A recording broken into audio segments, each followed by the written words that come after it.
얼마 전 강의를 듣다가 감명받은 내용이 있어 여러분들과 좀 잠시 나누고자 합니다. 미국의 리더십이란 잡지 회사에서 성공한 사람들에게 이런 질문을 했다고 합니다. 성공한 후에 정말로 당신이 하고 싶은 일이 뭐냐고. 많은 사람들이 솔직히 대답해 주었다고 합니다. 그들은 나의 과거를 고치고 싶습니다 라고 대답하였습니다. 왜 그런가 하면 자신에게 이런 날이 올 줄을 몰랐다는 것입니다. 그래서 되는 대로 살았던 겁니다. 그런데 이제는 세상에 주목받는 사람이 된 겁니다. 많은 사람들이 자기에게 관심을 가지고 어떻게 살아왔는지 자신의 과거를 물을 때마다 나는 이렇게 살아왔노라고 부끄러움 없이 당당하게 말할 수 있는 그런 과거가 없다는 것입니다. 이런 날이 올 줄 알았다면 그렇게 살지 않았을 텐데라고 과거를 후회하는 사람들이 의외로 많다는 것이죠. 진정한 성공이란 높은 자리도 아니고 많은 재물도 아닙니다. 부끄럽지 않은 과거를 소유하는 것입니다. 이것이 그 책의 결론이었습니다. 즉 결과만 생각하지 말고 과정을 소중히 여기고 부끄럽지 않은 오늘을 살아야 한다는 것이죠. 사랑하는 여러분, 여러분의 과거는 부끄럽지 않다고 하나님 앞에 우리가 당당히 말할 수 있을까요? 인생의 과정을 소중히 여기며 성실하게 살아왔다고 말할 수 있습니까?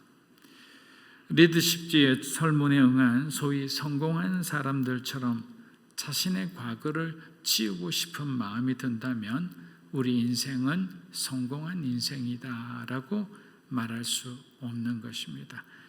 이제는 잠시 저와 여러분의 인생에 조금 긴 쉼표를 좀 찍어보면 좋을 것 같아요. 오늘 욥이 담담하게 자신의 과거를 돌아보듯 우리들의 지나온 시간을 한번 되돌아보는 시간을 가졌으면 합니다. 물론 좋았던 시절도 있고 참으로 부끄러운 그런 시간들도 있었을 겁니다. 그리고 다시는 기억하고 싶지 않은 그런 상처와 아픔의 시간들도 있을 겁니다. 그동안 꽁꽁 숨겨둔 우리들의 그 지난 시간들을 여러분 하나님 앞에 여러분들이 있는 그대로 드리시기를 축복합니다. 하나님께서 여러분의 마음을 위로하시고 새롭게 해주시리라 믿습니다. 지난 과거가 하나님 앞에 부끄럽게 여기는 분이 계시다면 우리가 과거를 후회해 본들 소용이 없습니다. 과거는 지나간 일이기 때문입니다. 그렇기 때문에 오늘부터 우리가 그런 과거를 만들지 않으면 되는 것입니다. 하나님께서 기뻐하시는 성령 충만한 그런 삶을 살아가면 되는 것이죠. 우리가 오늘 공부하는 욥기 31장은 29장부터 이어져 온 욥의 기나긴 독백의 결론 부분에 해당합니다. 29장에서는 욥이 고난당하기 이전의 그 축복과 영광에 대한 그 회상을 말했다면 30장에서는 비천한 자들에게 조롱당하는 그 자신의 그 비참한 상황에 대해서 하나님 앞에 절규하며 탄식하는 그러한 모습들을 다루었습니다. 오늘 본문 31장에 와서는 욥은 이제 자신의 무죄를 주장하고 있는 거예요. 욥은 자신의 과거가 하나님 앞에 부끄러울 것이 없는 의로운 삶이었음을 그는 당당하게 주장하고 있는 거예요. 욥은 서두에부터 확신에 찬 말로 하나님이 자신의 모든 것을 세세히 알고 계시기에 그가 어떻게 그 성적 순결을 잃어버릴 수 있느냐고 항변하고 있습니다. 욥기 31장 우리 1절에서 2절 한번 읽어보겠습니다. 내가 내 눈과 언약한 것이 있는데 어떻게 처녀에게 한 눈을 팔겠는가? 그리한다면 위에 계신 하나님께 무슨 목을 받으며 높은 곳에 계시는 전능하신 분께 무슨 기업을 받겠는가? 자, 욥은 자신의 눈과 언약을 세웠다고 말하고 있습니다. 즉 욥은 처녀를 향해 부정한 마음으로 바라본 적이 없었고 자신은 그것이 하나님 앞에 죄가 된다는 것을 잘 알고 있다고 얘기하는 거예요. 사랑하는 여러분, 성경에서는 우리의 이 눈이 성적 범죄를 일으키는데 큰 작용을 하는 것으로 보고 있습니다. 다윗의 범죄 역시 밧세바를 바라봄으로 시작된 거예요. 만약에 그가 궁전뜰을 거닐다가 그 여인이 모욕하는 그 장면을 바라보지 않았다면 그런 어떤 정욕을 품지는 않았을 거예요. 그렇게 우리의 눈이 정결하지 않으면 유혹에 넘어갈 수밖에 없는 상태가 되어버리는 거예요. 요한일서 2장 15절에서 17절입니다. 이 세상이나 세상에 있는 것들을 사랑하지 말라. 누구든지 세상을 사랑하면 아버지의 사랑이 그 안에 있지 아니하니 이는 세상에 있는 모든 것이 육신의 정욕과 안목의 정욕과 이생의 사랑이 다 아버지께로부터 온 것이 아니요 세상으로부터 온 것이라. 이 세상도 그 정욕도 지나가되 오직 하나님의 뜻을 행하는 자는 영원히 거하느니라. 아멘. 사도 요한은 이 세상이나 세상에 있는 것들을 사랑하지 말라고 우리에게 권면하고 있습니다. 우리가 세상에 호기심을 가지는 순간 아담과 하와가 타락한 것처럼 순간적으로 그토록 그 경건했던 사람이 추락하는 그러한 모습을 우리는 우리 자신 속에서도 발견하기 때문이에요. 사도 요한은 창세기 3장 6절에 남아있는 이 창조시대의 원죄의 내용을 이렇게 알기 쉽게 잘 정리해 준 것입니다. 창세기 3장 6절 한번 읽어보겠습니다. 여자가 그 나무를 본즉 먹음직도 하고 보암직도 하고 지혜롭게 할 만큼 탐스럽기도 한 나무인지라. 여자가 그 열매를 따먹고 자기와 함께 있는 남편에게도 주매 그도 먹은지라. 자, 여자인 하와가 뱀의 말을 듣기 전에는 아무렇지도 않았던 선악과가 뱀의 그 말을 듣고 난 뒤, 유혹을 받고 난 뒤부터는 그 선악과가 굉장히 매력적인 나무가 되어버린 거예요.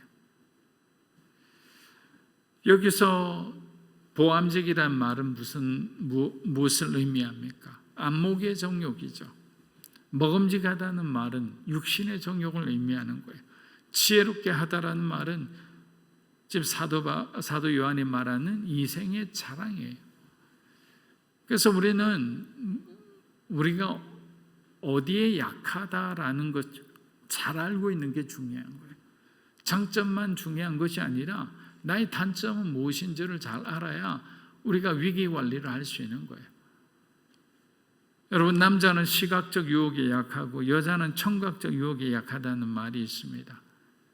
그렇게 우리가 평소 무엇을 보고 있느냐, 무엇을 듣고 있느냐에 따라서 저와 여러분의 영성은 달라질 수밖에 없는 거예요. 믿음의 선배들은 끊임없이 성경을 읽기 위해 노력을 했습니다. 새벽 시간을 하나님께 드리기 위해서 그들은 밤 시간에 쾌락을 포기했던 거예요. 지금도 여러분 밤이면 너무나 재미있는 드라마나 다양한 리얼리티 프로그램들이 시청자를 유혹하고 있습니다. 예전에는요, 그 TV 골든 타임이 몇 시였는지 아세요? 7시, 8시였어요. 요즘은 골든 타임이 10시에서 11시예요. 그만큼 밤이 길어진 거예요. 그래서 예전에는 7시부터 이 9시까지면 모든 것이 끝이 나요. 그래서 9시면 웬만하면 잠이 드는 거예요.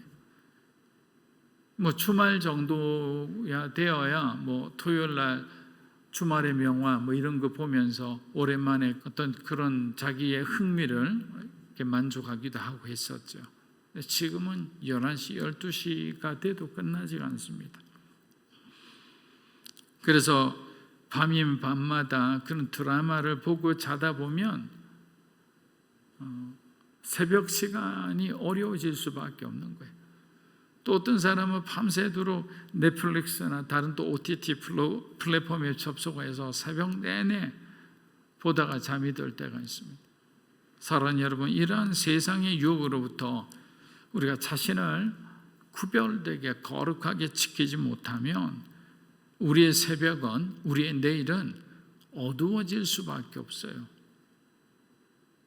내가 거룩하지 못한 것을 보고 거룩하지 못한 것을 상상하고 살아가면서 내 말과 행동과 내 태도가 하나님 보기에 경건하고 충성되고 성실한 삶을 살아간다고 생각하면 자기 기만이에요. 그럴 수가 없어요. 말씀을 많이 보고 설교를 많이 듣고 그렇게 할수록 우리도 모르게 믿음이 생기는 거죠. 그래서 잠이 안 오면 TV를 보지 말고 우리 목사님들 설교를 들으세요. 5분 안에 잠이 오실 거예요. 아무튼 여러분들이 세상에서 그런 거 보는 것보다는 교육자들 설교 듣는 게 훨씬 낫습니다. 욥은 5절과 6절에서 자신은 거짓과 속임수와 상관없는 삶을 살았다고 고백합니다. 만일 공평한 저울이 있다면 자신을 한번 달아서 자신의 마음속에 거짓이 있는지 음란이 있는지 속임이 있는지 만일 그것이 나온다면 합당한 벌을 받겠다고 그렇게 당당하게 자신 있게 말합니다. 이러한 사실만 보아도 욥은 어쩌면 가장 최고난도의 거룩을 유지하며 살았던 사람이었어요. 그렇다고 욥이 죄인이 아니라는 것은 아닙니다. 그도 죄를 짓지요. 그러나 일반 사람들이 죄를 짓는 수준하고는 비교할 수 없을 정도의 거룩의 어떤 난이도를 가진 사람이다. 그렇게 얘기할 수 있는 거죠. 하나님께서 사단에게 자랑할 만한 그러한 인물임을 인정할 수밖에 없습니다. 욥기 31장 우리 13절에서 15절 한번 읽어보겠습니다. 내 남종이나 여종이 나에 대해 원망이 있을 때 내가 그들의 말을 무시해 버렸다면 하나님께서 일어나실 때 내가 어떻게 하겠는가? 내가 찾아와 물으실 때 내가 어떻게 대답하겠는가? 나를 모태에서 지으신 분이 그들도 짓지 않으셨는가? 우리 모두를 모태에서 지으신 분이 같은 분이 아니신가? 자, 욥은 자신이 누구를 함부로 업신여긴 적이 없다고 말하고 있어요. 욥은 자기가 고난당하기 전의 삶을 회상하면서 자신은 이 종들의 권리, 그들이 요구하는 모든 것을 인정해주고 충분한 보상을 해주었다고 말하고 있어요. 만약에 자기가 그렇게 하지 않았다면 하나님께서 심판하러 오실 때 내가 어떻게 대답하는가? 여러분, 여기서 우리가 무엇을 배울 수 있을까요? 욥의 삶은 모든 것이 하나님께 초점을 맞춘 삶이었어요. 하나님이 기준인 삶이었다고요. 자기가 이렇게 했을 때 하나님은 어떻게 생각하실까? 만약에 내가 이렇게 했을 때 하나님께서 얼마나 슬퍼하실까? 또 하나님의 엄미하신 심판을 두려워하면서 그러한 행동을 절제하고 하지 않았던 거예요. 저와 여러분도 마찬가지예요. 하나님을 중심으로 살아가는 사람들은 그 하나님의 엄격한 기준 가운데서 우리 삶을 더욱더 절제하며 거룩하게 살아갈 수가 있는 거예요. 그런데 하나님의 기준을 잃어버린 사람들이 있어요.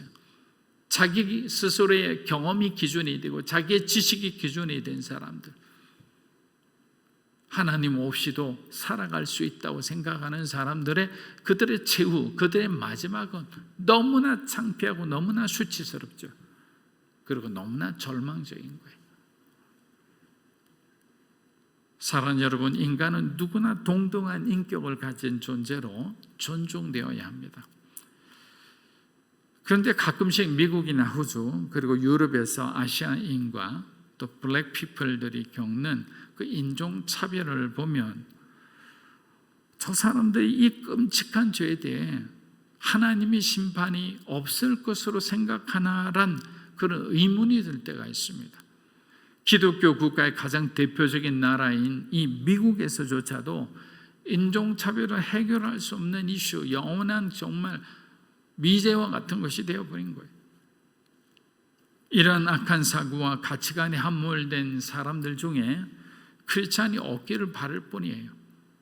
만일 그 가운데 크리스찬이 있다면 우리는 그 사람들이 거듭난 그리스도인이라 말할 수 없습니다. 또 인정할 수도 없는 거예요. 저도 1997년경 미국 텍사스주의 한 도시에 있는 유명한 그 남침례 교회를 방문한 적이 있습니다. 교회 역사가 100년이 넘었어요. 그리고 목사님은 아주 유명한 설교가로 세계적으로 유명한 분이었어요. 그래서 스타디를 위해서 방문한 교회라서 한국 학생, 미국 백인 학생, 독일 백인 친구, 필리핀 학생, 세네갈 친구 뭐 이렇게 해서 함께 간 기억이 있습니다. 그런데 교회에 들어가자마자 우리들은 너무도 어색한 눈빛을 마주하고 사실 굉장히 당황했습니다. 그 교회는 700명 정도 되는 교인인데 699명이 백인이고요. 딱 한 명만 유색인인 것 같았어요. 제가 이렇게 쭉 봤어요. 처음부터 끝까지. 인천에서. 유색인이 없어요. 아마 그 유색인도 제가 볼 때는 누구랑 결혼한 것 같아요. 백인 여자하고. 인천에서 함께 예배를 드리는데 뭔가 이 교만함과 역겨움의 냄새가 나서 그냥 오랫동안 머물지도 못했어요. 굉장히 불쾌함 가운데서 친구들과 학교로 돌아온 적이 있습니다. 아무도 반겨주지 않는 그 교회를 방문한 아주 씁쓸한 기억이었습니다. 저는 그곳에 주님이 계실까란 의문이 강하게 남았던 정말 그들만의 교회였어요. 그들만의 교회. 욥기 31장 23절입니다. 나는 하나님의 재앙이 두렵고 그분의 위엄 때문에 그런 짓은 하지 못한다. 자, 욥과 같은 경건하고 겸손한 사람도 하나님의 재앙을 두려워하고 하나님의 위엄을 의식하며 살았는데 도대체 무슨 배짱으로 우리들이 이렇게 행동하는지 모르겠습니다. 욥은 31장 16절에서 22절까지 자신이 가난하고 불쌍한 사람들을 외면하지 않고 날 때부터 그들에게 자비를 베풀었다고 주장합니다. 욥기 22장에서 엘리바스가 뭐라고 얘기했습니까? 욥이 고난당하는 것은 가난하고 불쌍한 사람들을 돌아보지 않고 도리어 억압하며 자기의 탐심을 채우기 위해 그들을 착취한 데 대한 하나님의 심판이라고 했죠. 그를 기억하고 있었던지 욥은 이 부분을 그 6절, 7절에 이르는 긴 분량을 할애하면서 자기는 훌륭한 부모님 밑에서 날 때부터 과부와 어려운 자들을 도우면서 자랐다고 이야기해요. 단 한 번도 그들을 무시한 적이 없다고 합니다. 자기 혼자 따뜻한 양털을 듣고 자지 않았다고 하는 거예요. 자기의 양털을 오히려 종들에게 주었다고 합니다. 그 말이 아팠던지 욥은 이렇게 자신의 무죄를 강하게 주장하고 있습니다. 욥기 31장 우리 19절에서 22절입니다.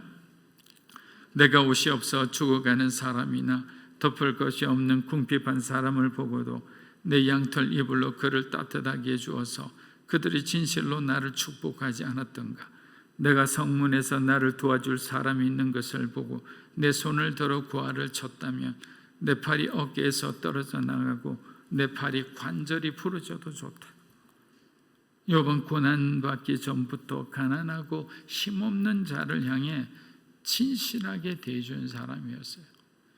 여러분 욥기 29장에서 31장은요 욥이 과장한 말이 아니에요. 정말 이 세 번의 논쟁 가운데 지치고 지친 그의 영혼이 하나님 앞에 홀로 외롭게 서서 그냥 코람대어한 상태에서 자기의 있는 속마음을 그대로 담담하게 털어놓는 거예요.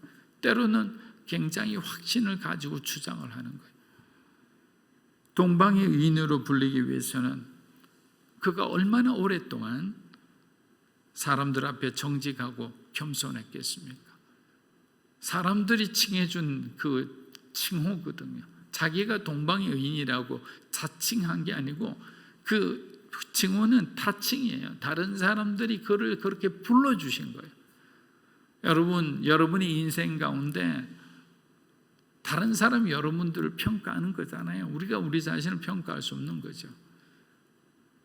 나중에 지나온 삶이 많은 사람들에게 칭찬받고 그렇게 존중받는 그런 삶을 만들어야 되지 않겠습니까? 그렇게 우리 인생은 우리 마음대로 살아가는 것이 아니라 하나님께서 원하시는 그 길을 걸어가는 것임을 기억하고 오늘도 우리 주님과 동행하는 삶을 살아가는 우리 믿음으로 사는 교회 성도 여러분이 되시기를 주의 이름으로 축복합니다. 아멘.